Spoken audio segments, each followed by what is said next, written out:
Welcome back to my channel Biotonic. और आज का हमारा टॉपिक है रिकॉम्बिनेटेड डीएनए टेक्नोलॉजी। ओके, तो आज के हम टॉपिक में आज के वीडियो में हम कवर करेंगे कि रिकॉम्बिनेटेड डीएनए टेक्नोलॉजी की रिक्वायरमेंट क्यों है, हम क्यों करते हैं रिकॉम्बिनेटेड डीएनए टेक्नोलॉजी। और दूसरा क्वेश्चन है कि what is the process of recombination. Okay, जो रिकॉम्बिनेटेड डीएनए टेक्नोलॉजी है उसकी पूरी प्रोसेस क्या है। ओके, तो आज हम दो क्वेश्चन का आंसर आज की वीडियो में देखेंगे। पहला तो क्वेश्चन है कि रिकॉम्बिनेटेड डीएनए की रिक्वायरमेंट क्यों है, क्यों करते हैं हम रिकॉम्बिनेटेड डीएनए। ठीक है, तो एक्चुअली क्या होता है, जब फॉर एग्जांपल हम एक एग्जांपल लेके चलते हैं। फॉर एग्जांपल सोचो कि ये दो मैन है, ठीक है ना। तो एक इंसुलिन प्रोड्यूस कर रहा है और एक इंसुलिन नहीं प्रोड्यूस कर रहा है। आजकल हम देख रहे हैं कि डायबिटीज़ का बहुत ज़्यादा बढ़ रहा है, ठीक है ना। तो उसका रीज़न क्या होता है मेनली कि हम उसके बॉडी में इंसुलिन प्रोड्यूस नहीं हो रहा है, ठीक है ना। तो जैसे कि ये इसको हम देखते हैं तो इसमें इंसुलिन प्रोड्यूस नहीं हो रहा है, लेकिन इसके अंदर इंसुलिन प्रोड्यूस हो रहा है। तो ये नॉन डायबिटिक पेशेंट, ये डायबिटिक पेशेंट।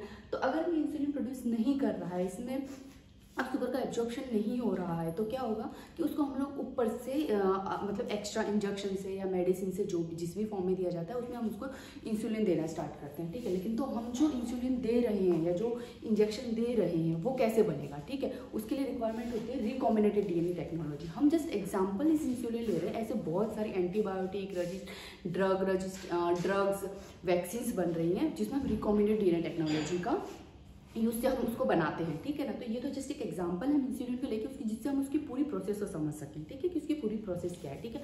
तो फॉर एग्जांपल जैसे कि ये इंसुलिन नहीं बना रहा है, तो ये इंसुलिन बना रहा है, तो हम क्या करेंगे, इसके लिए बाहर से इंसुलिन का प्रोडक्शन करेंगे। बट कैसे करेंगे वो प्रोसेस हम रिकॉम्बिनेटेड डीएनए टेक्नोलॉजी में देखते हैं। तो पहला क्या है कि इंसुलिन ये जो इंसान बना रहा है, तो हम क्या करेंगे, इसके अंदर वो जीन है, मतलब वो जो जीन इंसुलिन प्रोड्यूस करते हैं वो जीन इसके अंदर प्रेजेंट है, लेकिन इसके अंदर वो जीन नहीं है इंसुलिन प्रोड्यूशन करते हुए, ठीक है ना। उसके जीन चाहे ईडी एक्टिव हो गए या जो भी हो, वो इंसुलिन नहीं प्रोड्यूस कर रहे, तो हम क्या करेंगे, इसके अंदर से वो सेल निकालेंगे जो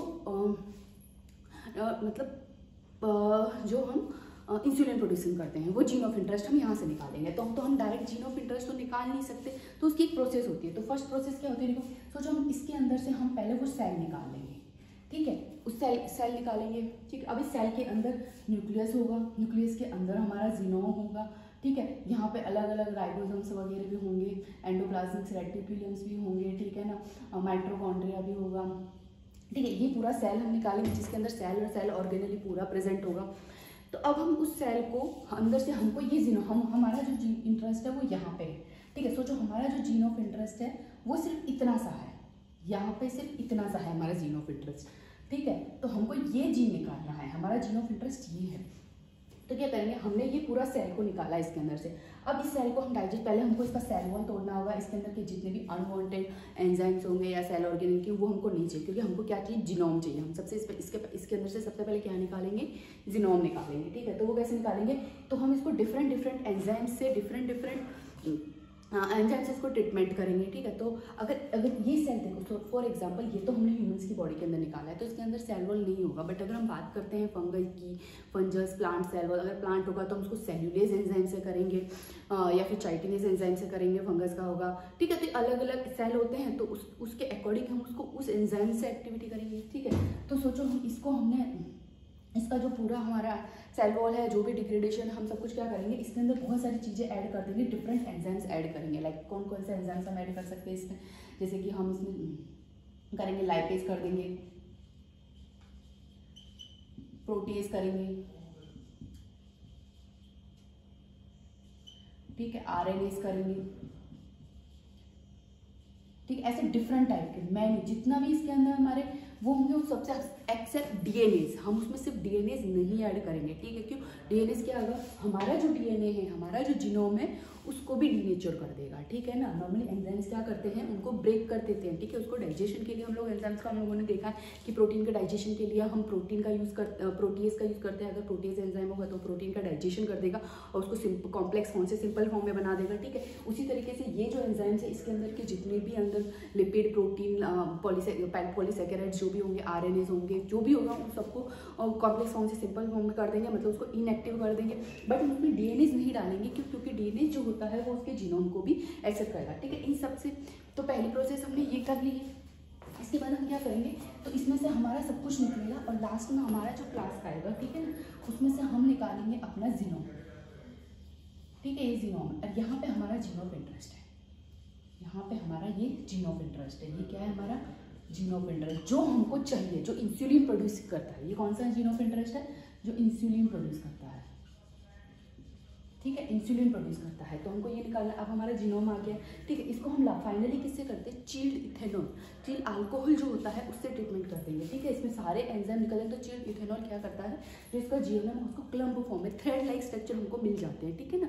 जो हमारा टेस्ट ट्यूब होती है उसके नीचे हमको थ्रेड लाइक स्ट्रक्चर मिलते हैं। जो थ्रेड लाइक स्ट्रक्चर होते हैं वो क्या होता है? हमारे जीनोम होते हैं, हमारे डीएनए होते हैं। अब हमारा जीन ऑफ इंटरेस्ट यहाँ पे है, तो अब हमको हमारा जीन ऑफ इंटरेस्ट जीनोम में से कट करना है। तो हम किससे कट करते हैं? हम इसको रेस्ट्रिक्शन एंडोन्यूक्लियस से कट कर देंगे, ठीक है।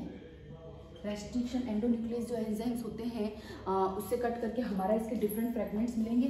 कोई ऐसा मिलेगा, कोई ऐसा मिलेगा, कोई यहाँ पे मिलेगा, ठीक है। कोई ये मिल जाएगा, ये मिल जाएगा, फिर ये इस तरीके से हमारे बहुत सारे हम, क्योंकि कट होंगे रेस्ट्रिक्शन एंडोन्यूक्लियस। अब रेस्ट्रिक्शन एंडोन्यूक्लियस जो है वो स्पेसिफिक यहाँ से कट करेगा, तो एक सेगमेंट हमको ये वाला भी मिलेगा, ठीक है। अब इतने सारे सेगमेंट्स हमारे हाथ में फ्रेगमेंट्स हमारे हाथ में आ गए, ठीक है, after the cut off the restriction endonuclease. तो हम उस फ्रेगमेंट को सेपरेशन करेंगे। उसको हम सेपरेशन कैसे करते हैं?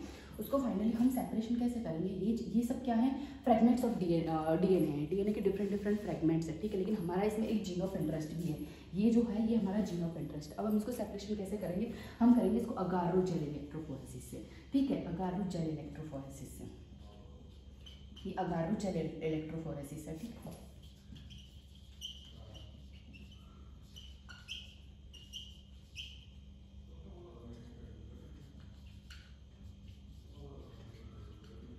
ठीक है, अगारो जेल इलेक्ट्रोफोरेसिस से हम अगारो जेल इलेक्ट्रोफोरेसिस में क्या होता है?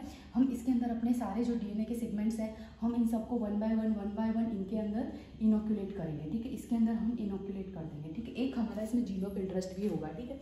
अब इसके अंदर हम अगारो जेल इलेक्ट्रोफोरेसिस जो है उसमें क्या होता है? ये जो पूरी चैम्बर है ये अगारो से बनी हुई रहती है, ठीक है। इसके अंदर अगार होती है, अगारो जेल होती है, उससे बनी हुई होती है। और उसके अंदर हम करंट पास करते हैं। यहाँ पे नॉर्मली क्या होता है? नेगेटिवली चार्ज, यहाँ पे क्या होता है? Positively charge. जब इसमें करंट पास करते हैं हम इसके अंदर, तो क्या होता है? ये जो डीएनए के फ्रेगमेंट्स है इनका मूवमेंट स्टार्ट हो जाएगा इस तरीके से डायरेक्ट, क्योंकि डीएनए नेगेटिवली चार्ज होते हैं, तो वो नेगेटिवली चार्ज पॉजिटिवली चार्ज की तरफ रन करना स्टार्ट करेंगे।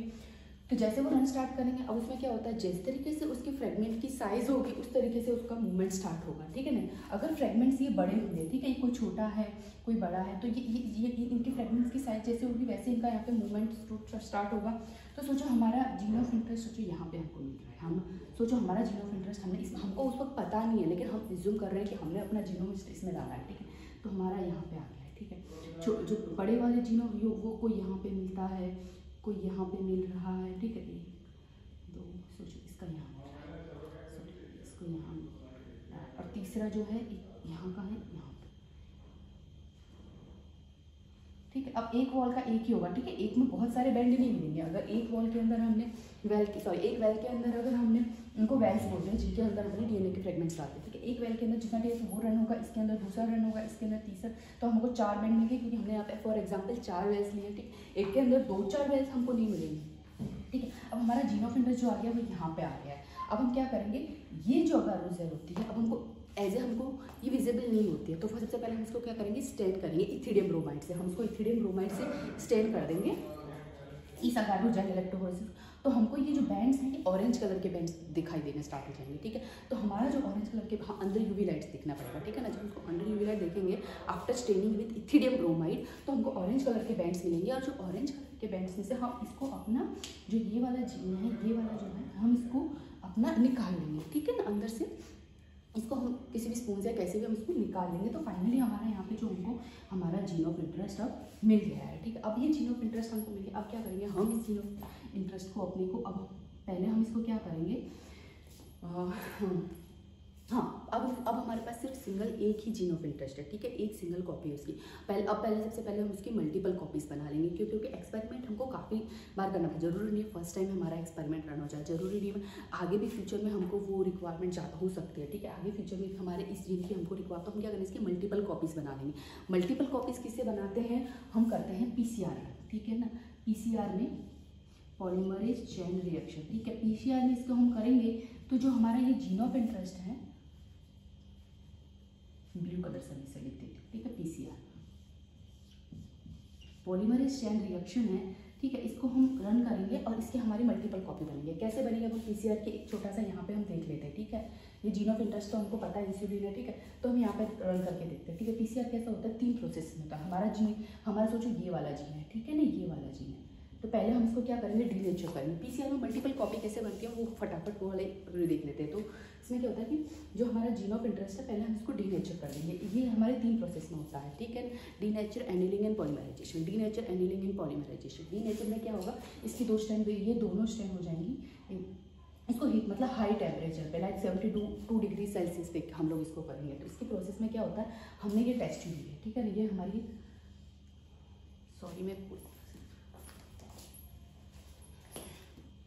ये एक टेस्ट ट्यूब है, ठीक है ना, ये हमारी टेस्ट ट्यूब है, ठीक है ना, इसके अंदर ऊपर एक कैप है, ठीक है। अब इसके अंदर हमारा जीन ऑफ इंटरेस्ट ये आ रहा है, हम इसको डालेंगे, ठीक है। इसके अलावा इसमें और क्या रहेगा, इसमें प्राइमर्स रहेंगे। इसमें क्या रहेगा, प्राइमर रहेंगे। इसके अलावा इसमें क्या रहेगा, डीएनए पॉलीमरेज रहेंगे,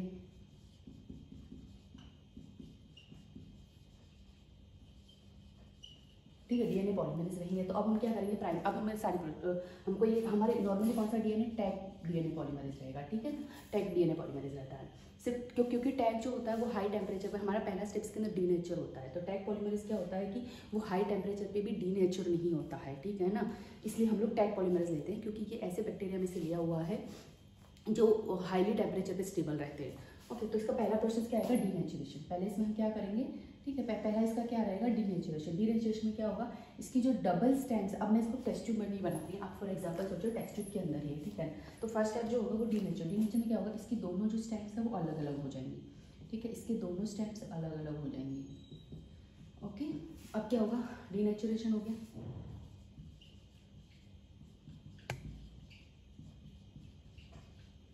उसके बाद होगा प्राइमर उसमें ऐड होते चले जाएंगे। तो प्राइमर्स क्या वो करेंगे,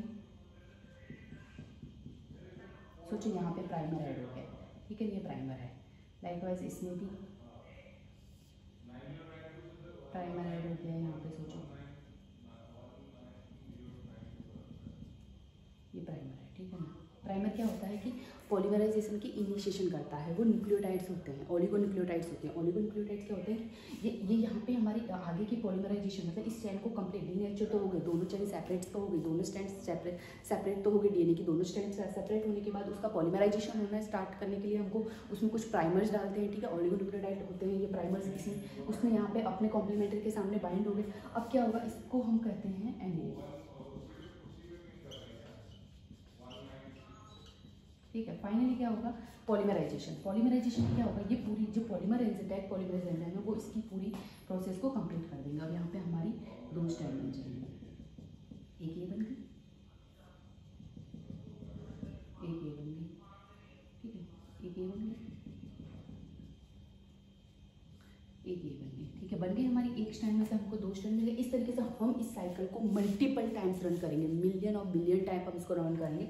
तो हमारे पास इसकी मिलियंस और बिलियंस कॉपी हो इस हमारे जीन ऑफ इंटरेस्ट की, जो हमारा ये जीन ऑफ इंटरेस्ट है इसकी मल्टीपल कॉपी हमारी हमको मिल जाएंगी। और ये जीन ऑफ इंटरेस्ट की मल्टीपल कॉपी हमको मिल गई तो हम पीसीआर का यूज़ क्यों करते हैं, पॉलीमरेज चेन रिएक्शंस, मतलब हम उसको पॉलीमराइजेशन करने के लिए उसकी मल्टीपल कॉपी बनाने के लिए करते हैं। उसमें नॉर्मली क्या होगा, पहले denaturation, annealing and polymerisation. Polymerisation में क्या होगा, डीएनए पॉलीमरेज एंजाइम इसके आगे की बाइंडिंग को कंप्लीट करेगा और इसकी प्रोसेस करेगा। उसमें क्या होता है, हमको इसकी जीन ऑफ इंटरेस्ट की मल्टीपल कॉपीज मिल जाती हैं।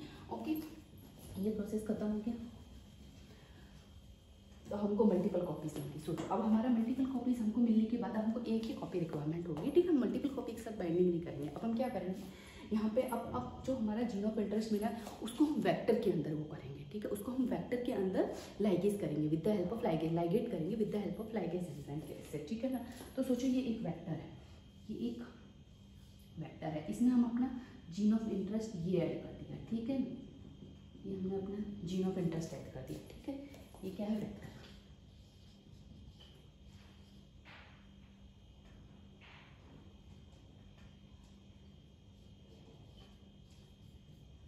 ठीक है, ये वेक्टर के अंदर अपने जीन ऑफ इंटरेस्ट ऐड कर दिया है। अब क्या होगा, ये जीन ऑफ इंटरेस्ट जो है, ये वेक्टर जो है with the help of ligase enzyme, ठीक है, with the help of ligase enzyme से वो यहाँ पे बाइंड हो जाएगा। अब क्या आपको क्या लगता है कि जो ये वेक्टर है, अब ये दैट इज अ कैपेबल, हम इसको होस्ट ऑर्गेनिज्म, सोचो ई कोलाई में हम जो हमारा जीन ऑफ इंटरेस्ट है, ये हमारा जीन ऑफ इंटरेस्ट जो है, जीन ऑफ इंटरेस्ट कौन सा है, जो इंसुलिन प्रोड्यूस कर रहा है, ठीक है। ये जीन ऑफ इंटरेस्ट कौन सा है, जो इंसुलिन प्रोड्यूस कर रहा है। तो क्या ये डायरेक्टली कैपेबल हो जाएगा इंसुलिन प्रोड्यूशन करने के लिए? जी नहीं, वो बिल्कुल नहीं। उसको हम उसको किसी बैक्टीरिया या ई कोलाई के अंदर उसको इनोकुलेट करेंगे, तो उससे क्या होगा कि हमारा उसको चाहिए, उसको जो बेसिक रेप्लिकेशन के लिए जो प्रोसेस के लिए चाहिए, कुछ तो चाहिए ना, तो हमको उसको पहले बैक्टीरिया के अंदर इनोकुलेट करना पड़ेगा। तो जो अपने ई कोलाई एक बैक्टीरिया है,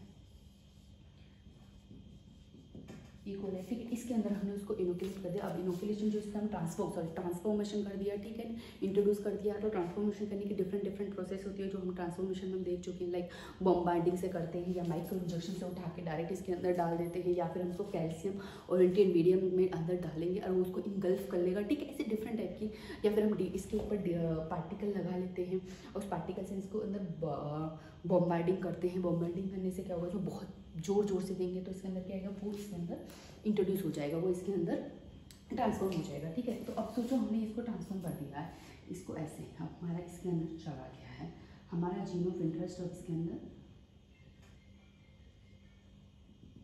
आ गया, ठीक है ना। अब बाकी इसके अंदर जो इसके जीनोम तो होगा ही, बैक्टीरिया के अंदर के जो अदर पार्टिकल है वो होगा ही, ठीक है। ये बैक्टीरिया के अंदर हमारा जीन ऑफ इंटरेस्ट चला गया। अब हमको पता है, अब वेक्टर का जो डिफरेंट प्रोसेसेस होती है वो हमको पता होनी चाहिए, जैसे कि वेक्टर अंदर गया है कि नहीं, वो हमको कैसे पता चलेगा, ठीक है। वो वेक्टर के जो मैंने पूरा अलग एक वीडियो बनाया है, उसमें आप देख लेना कि वेक्टर के अंदर कुछ सिलेक्टेबल मार्कर्स होते हैं।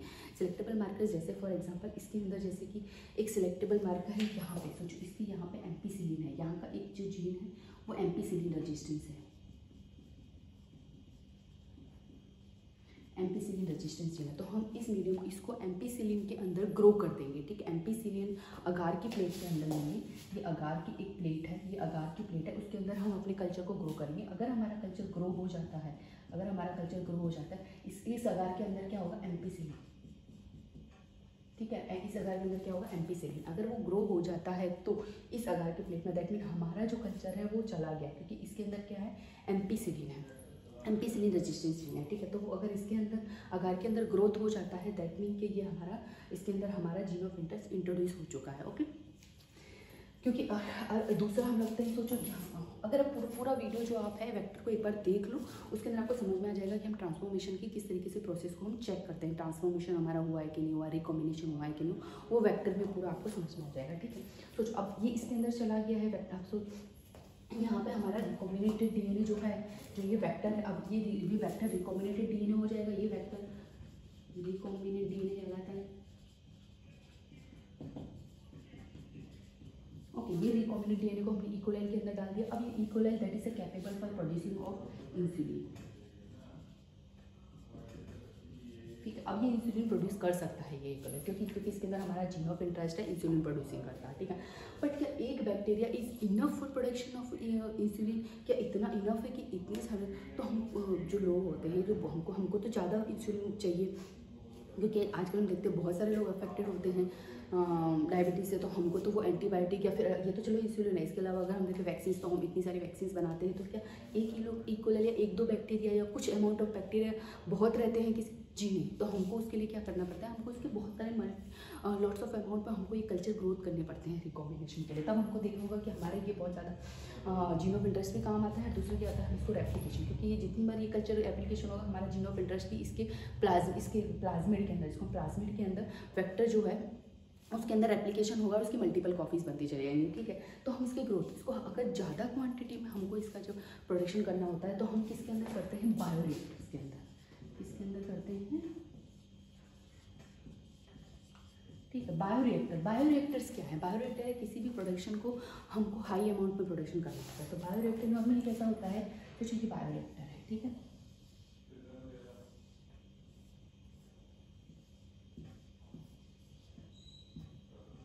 बायोरिएक्टर इस तरीके से होता है, ठीक है। ये बायोरिएक्टर्स होते हैं, ठीक है। अब बायोरिएक्टर में क्या क्या होता है, बायोरिएक्टर क्या होता है कि जो कल्चर होता है उसकी एक स्पेसिफिक कंडीशन हमको मेंटेन करनी होती है, लाइक उसका टेम्परेचर, पीएच, उसका ऑक्सीजन लेवल, उसको जितना ऑक्सीजन, उसका न्यूट्रिशन लेवल, क्योंकि वो डायरेक्टली तो प्रोड्यूस नहीं कर, उसको ग्रोथ के लिए मीडियम तो चाहिए। जैसे हमने इसको अगार की प्लेट में ग्रोथ किया था, तो अगार में वो अगार से अपना न्यूट्रिशन ले रहा था, बट थोड़े से प्लेट के मीडियम से तो हमारा इनफ नहीं होगा, तो हमको उसको एडिशनल अमाउंट ऑफ न्यूट्रिशन देना पड़ता है। तो हम उसको क्या करेंगे, इसमें ये एक चैम्बर, जो बायोरिएक्टर होता है, ये जो चैम्बर होता है, इसके अंदर हम सारी रिक्वायरमेंट इस कल्चर को जो जो चाहिए वो हम सब दे सकते हैं, जो इंसुलिन प्रोड्यूशन करने के लिए उसको चाहिए। तो इसके अंदर डिफरेंट प्लेस पे वो सेंसर्स लगे होते हैं, लाइक ये पीएच मीटर है, ये टेम्परेचर मेजर है, ठीक है। यहाँ से हम एजिटेशन देते हैं, यहाँ से हवा जा रही है, ठीक है, ये एजिटेशन है, ये पीएच मीटर है, ये टेम्परेचर मीटर है, ठीक है। ये क्या है, ये मॉनिटर है, ठीक है, ये मॉनिटर्स है। इसके अंदर क्या होता है, इसके अंदर हमारा ग्रोथ मीडियम, इस तरीके से हमारा कल्चर मीडियम पड़ा है, ठीक है। इसके अंदर हमारा जो पड़ा है वो न्यूट्रिशन मीडियम होता है, ठीक है ना, जिसको हम कल्चर ग्रोथ कहते हैं। इसका हमारा न्यूट्रिशन मीडियम पड़ा है। तो न्यूट्रिशन मीडियम क्या होता है कि उसको जो ग्रोथ के लिए जो रिक्वायरमेंट होता है, ओके। अगर इसका हमको पीएच, हमको कंटिन्यू एजिटेशन की जो ये एजिटेटर है, ये इसके अंदर इस तरीके से घूमता रहना चाहिए, क्योंकि अगर हम कल्चर कुछ ऐड कर रहे हैं तो एक ही जगह ग्रोथ ना हो, ठीक है। एक तो ये क्या करता है, इसको मिक्स करता रहता है। ये एजिटेशन क्या करता है, यहाँ से ऑक्सीजन इसको देता रहता है, ठीक है। ये सभी स्टेराइल कंडीशन होता है। स्टेराइल कंडीशन मतलब इसमें अदर बैक्टीरिया या फंगस या वायरस, किसी और का इन्फेक्शन नहीं लगना चाहिए, वरना क्या होगा, हमारे पूरे कल्चर को स्टॉप कर देगा, ग्रोथ कर देगा, कंटामिनेशन कर देगा, और हमारे को जो प्रोडक्ट चाहिए वो प्रोडक्ट की जगह कुछ और ही नया प्रोडक्ट मिल जाएगा, ठीक है। तो इसलिए सारी प्रोसेस होती है वो स्टरलाइजेशन मीडियम में होती है, ठीक है। पीएच मीटर होता है, हम पीएच चेक करते रहते हैं। जैसे हमको पता है डीएनए जो होता है वो एसिडिक डीएनए जो नेगेटिवली चार्ज है, कोई कल्चर जैसा होता है, कोई भी मीडियम जो होता है वो कुछ एक स्पेसिफिक पीएच पे काम करता है। कोई जो एंजाइम होता है वो स्पेसिफिक तुमने देखा वो सारे जो एंजाइम्स होते हैं वो स्पेसिफिक पीएच पे ही काम करते हैं। कोई एसिडिक होता है, कोई अल्कलाइन होता है। अगर अल्कलाइन मेडियम को हम एसिडिक पे लेके जाते हैं तो वो डीनेचर हो जाएंगे, वो इनएक्टिव हो जाएंगे, उसका कुछ काम नहीं होता। तो हमको थ्रू आउट उसके प्रोडक्शन के मीडियम के थ्रू हमको उसका पीएच मेंटेन रखना होता है, ठीक है। तो ये बायोरिएक्टर वही है, एक मशीन है, ठीक है ना, एक चैम्बर है, जिसमें हम प्रोडक्शन के टाइम उसमें चेक करते रहते हैं, उसकी सारी प्रोसेसेस देखते रहते हैं कि उसमें हमारा प्रोडक्शन सही से हो रहा है कि नहीं हो रहा है, ठीक है। और इसमें हम यहाँ से सोचो, यहाँ से हम अपना प्रोडक्ट रिकवर करते हैं। प्रोडक्ट कौन सा है हमारा, इंसुलिन, ठीक है। हमने यहाँ से अपना इंसुलिन रिकवर कर लिया बायोरिएक्टर में, ठीक है। बायोरिएक्टर के बाद क्या होता है, रिकवरी आती है, ठीक है। उसको कहते हैं हम डाउनस्ट्रीम प्रोसेसिंग, उसको कहते हैं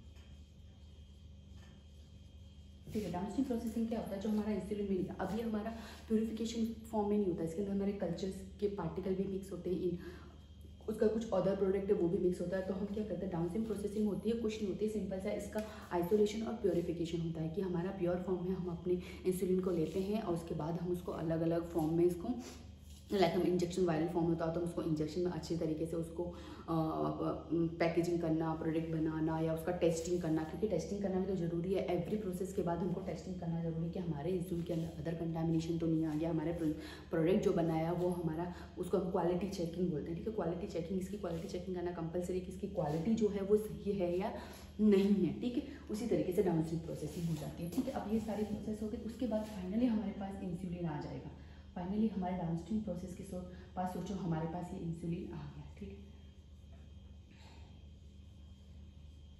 ठीक है। ये बॉटल के अंदर हमारा इंसुलिन आ गया। अब हम इसको इंजेक्शन के थ्रू इसमें हमने लगा दिया, ठीक है। इसमें हमने इंजेक्शन के थ्रू इसमें लगा दिया। अब इसके अंदर इंसुलिन जो हो गया है और अब ये डायबिटिक को अपने कंट्रोल कर सकता है, अपने डायबिटीज जो इसके अंदर शुगर है उसको कंट्रोल कर सकता है। तो फाइनली ये इंसुलिन हमने इसके अंदर इनोकुलेट कर दिया, ठीक है। तो इसलिए हमको रिकॉमेंडेड डीएनए टेक्नोलॉजी की रिक्वायरमेंट होती है। फटाफट 1 मिनट में हम पूरी प्रोसेस को एक बार देख लेते हैं। हमने सेल को सबसे पहले इसके अंदर से आइसोलेटेड किया। सेल को हम क्या करते हैं कि सेल के अंदर से हमको अपना जीन ऑफ इंटरेस्ट लेना है, तो हम उसको डिफरेंट एंजाइम से ट्रीटमेंट करते हैं। उसके बाद जो फाइनली इथेनॉल से हम उसको चिल करते हैं। एक चिल इथेनॉल के अंदर हमारे पास थ्रेड लाइक स्ट्रक्चर मिलते हैं, जिसके अंदर एक हमारा जीन ऑफ इंटरेस्ट भी होता है। तो पूरे जीनोम में हमको जीनोम के अंदर से एक स्पेसिफिक छोटा सा जीन ऑफ इंटरेस्ट है, जिसको हम रेस्ट्रिक्शन एंडोन्यूक्लियस की मदद से कट कर देते हैं और फिर हमको इस तरीके से फ्रेगमेंट्स मिलते हैं। ठीक है, अब उस फ्रेगमेंट्स के अंदर क्या होता है, एक हमारा जीन ऑफ इंटरेस्ट होता है। तो हम उस फ्रेगमेंट्स को सबको सेपरेट करने के लिए अगैरोजेल इलेक्ट्रोफोरेसिस टेक्निक का यूज़ करते हैं, जिसके अंदर हम उसको रन करते हैं। उसके अंदर हमारा एक जीन ऑफ इंटरेस्ट को हम इलेक्ट्रॉन पास करते हैं। सारे जो फ्रेगमेंट्स होते हैं वो रन होते हैं नेगेटिव टू पॉजिटिवली चार्ज की तरफ। ठीक है, जो बड़े फ्रेगमेंट्स होते हैं वो स्मॉल, उनका जो मूवमेंट होता है वो स्मॉल होता है, और जो छोटे फ्रेगमेंट्स होते हैं वो फास्ट मूवमेंट करते हैं। ओके, तो ठीक है, तो वो हमको पॉजिटिव की तरफ ज़्यादा देखने को मिलेंगे। ये क्वेश्चन नॉर्मली नीट में पूछा जाता है। ओके, तो हमारा जो जीन ऑफ इंटरेस्ट है, यहाँ पे हमने उसको कट, यहाँ से हमने इसको इथेरियम ब्रोमाइड से कलर किया, स्टैंड किया, यूवी लाइट में देखा, उसको हमने वहाँ से स्पोलेशन कर लिया। निकालने के बाद हमारा जीन ऑफ इंटरेस्ट आ गया। फिर हमने पीसीआर की टेक्निक से थ्रू हमने इसको मल्टीपल कॉपीज़ में बना लिया। अपने जीन ऑफ इंटरेस्ट की मल्टीपल बिलियंस ऑफ कॉपी बना ली। फिर हमने उसको लाइगेज एंजाइम के थ्रू जीन ऑफ इंटरेस्ट के अंदर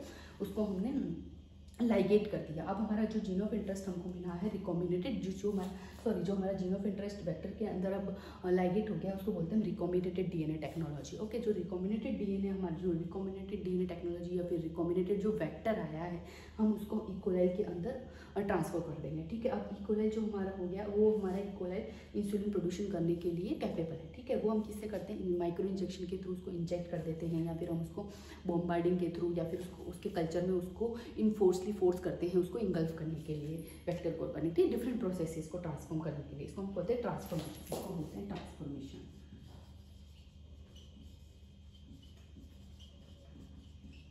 ठीक है, अब जो ये ट्रांसफॉर्मेशन हो गया, अभी इक्वलाई इंसुलिन प्रोड्यूसन करेगा, बट ये डायरेक्टली स्मॉल अमाउंट में करेगा। तो हमको लार्ज अमाउंट में इंसुलिन प्रोड्यूसन करना है, तो हम इसका करेंगे बायोरिएक्टर। ये बायोरिएक्टर एक चैम्बर होता है, जिसके अंदर सारी उसकी जो एक्टिविटीज़ होती है उसको कंट्रोल किया जाता है, like temperature, pH, substrate control. Substrate मतलब जो हम उसको मतलब जो उसका न्यूट्रिशन होता है वो कंट्रोल, उसकी एजिटेशन, एग्रीशन, वो सारे प्रोसेस को हम उसके अंदर कर लेते हैं। फाइनली हम अपने प्रोडक्ट को यहाँ से रिकवर करते हैं लाइक इंसुलिन। तो उसको हम डाउनस्ट्रीम प्रोसेसिंग में उसको आइसोलेशन और प्योरिफिकेशन करते हैं। फाइनली पैकेजिंग वगैरह जो हमारा जिस फॉर्म में हमको चाहिए उस फॉर्म में हम उसको प्योर कर लेते हैं। ठीक है, तो अब हमारे पास इंसुलिन आ गया, उसको हमने दूसरे इंसान के अंदर डाल दिया और उसके अंदर इंसुलिन प्रोड्यूसन हो गया, उसके अंदर डायबिटीज़ की कोई प्रॉब्लम नहीं है। ओके, सो हमारा ये फटाफट हमारा रिकॉम्बिनेटेड टेक्नोलॉजी पूरा बायोटेक्नोलॉजी जो चैप्टर है वो पूरा बेसिक कंप्लीट हो चुका है। ओके, तो please like, share and subscribe my channel. Thank you so much.